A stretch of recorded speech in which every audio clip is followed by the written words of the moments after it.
Okay guys, in today's video we're going to talk a little bit about why the scale weight may not be moving in the right direction for you. So typically when we're looking at scale weight, most people are looking for weight loss or fat loss, so they're looking for the scale to go down. And sometimes it just doesn't move, and there's a few reasons why that may be the case. So one of those reasons is when you first start training and you start increasing the amount of training you're doing, the amount of volume you're doing, your muscles store more water and more glycogen.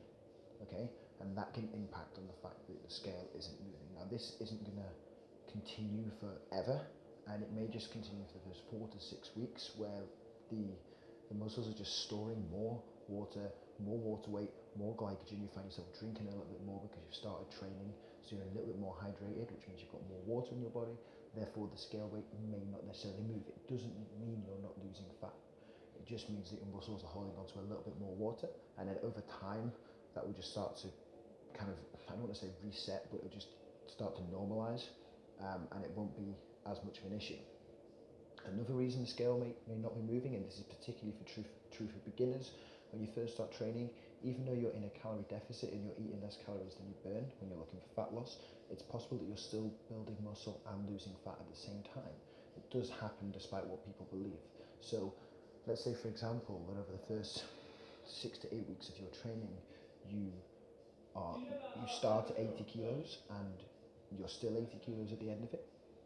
It's possible that you may have actually built 2 kilos of muscle and also lost 2 kilos of fat. So whilst you're still the same scale weight, your body will look dramatically different.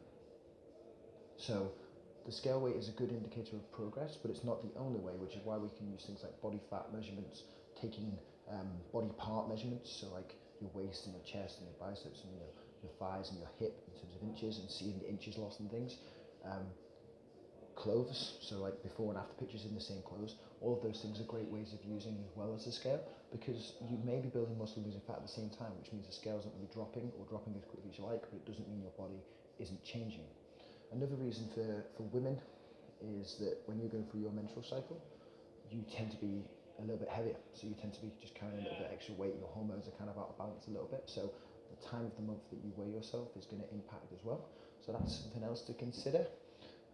Alcohol, another one, alcohol. So when you go out on a heavy binge and you wake up the next day, it's possible that you're actually going to be considerably lighter because you're going to be dehydrated, which means you're going to be holding less water weight. So when you go out on a binge, I'm not telling you go out on a binge for weight loss, by the way. That's not what I'm recommending. I'm just saying that may be why the scale moves then as opposed to other times. Another reason the scale weight might not necessarily move, especially if you weigh yourself after a high carb day, again, it's just because your body's storing more glycogen. Your muscle's storing more glycogen, it's got higher glycogen stores, so you're just carrying a little bit of extra weight. It doesn't mean you've put on weight, it doesn't mean you haven't lost weight, it just means that you're holding on to a little bit more water, and so you're naturally going to be carrying a little bit more weight. Another one, a huge one, is stress. Stress will impact your weight loss goals, no doubt about it. If you're getting less sleep than you need each night, you're training hard, you're getting less sleep, and you're just stressed with work, family life, whatever, that is going to influence it, and it's possible that is another reason why the scale weight isn't going down. So there's a few variables here.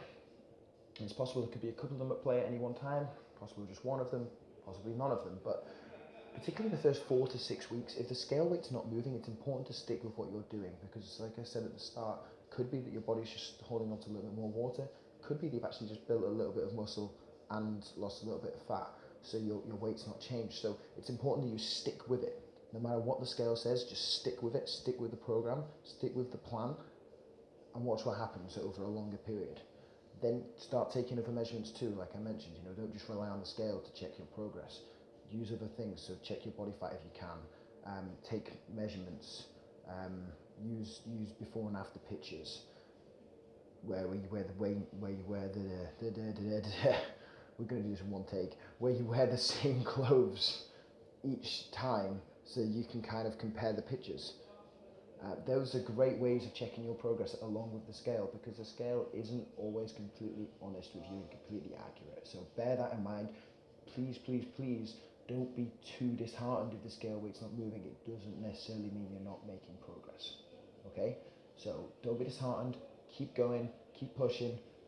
Stick with the plan for a longer duration of time and assess and review as you go along using different methods. The scale weight isn't the be all and end all.